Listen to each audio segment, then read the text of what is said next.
Space suits అనేవి తెల్లగా ఉంటాయి.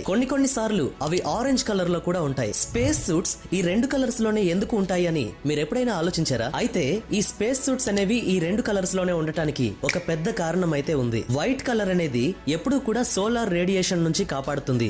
ఈ కారణం చేతనే ఆస్ట్రోనాట్స్ స్పేస్ లో ఉన్నప్పుడు వైట్ కలర్ సూట్స్ ని వేసుకుంటారు. కానీ టేక్ ఆఫ్స్ అప్పుడు ఆరెంజ్ కలర్ స్పేస్ సూట్స్ ని వేసుకుంటారు. ఇలా ఎందుకంటే రాకెట్స్ ఎప్పుడూ కూడా సముద్రాల మీద నుంచి టేక్ ఆఫ్ అవుతాయి. ఆ సమయంలో ఏదైనా పొరపాటు జరిగి ఆస్ట్రోనాట్స్ సముద్రంలో పడిపోతే ఆరెంజ్ కలర్ ని సముద్రంలో చాలా ఈజీగా గుర్తించగలరు. స్పేస్ సూట్స్ అనేవి తెల్లగా ఉంటాయి. కొన్ని సార్లు అవి ఆరెంజ్ కలర్ లో కూడా ఉంటాయి. స్పేస్ సూట్స్ ఈ రెండు కలర్స్ లోనే ఎందుకు ఉంటాయి అని మీరు ఎప్పుడైనా ఆలోచించారా? అయితే ఈ స్పేస్ సూట్స్ అనేవి ఈ రెండు కలర్స్ లోనే ఉండటానికి ఒక పెద్ద కారణం అయితే ఉంది. వైట్ కలర్ అనేది ఎప్పుడూ కూడా సోలార్ రేడియేషన్ నుంచి కాపాడుతుంది. ఈ కారణం చేతనే ఆస్ట్రోనాట్స్ స్పేస్ లో ఉన్నప్పుడు వైట్ కలర్ సూట్స్ ని వేసుకుంటారు. కానీ టేక్ ఆఫ్స్ అప్పుడు ఆరెంజ్ కలర్ స్పేస్ సూట్స్ ని వేసుకుంటారు.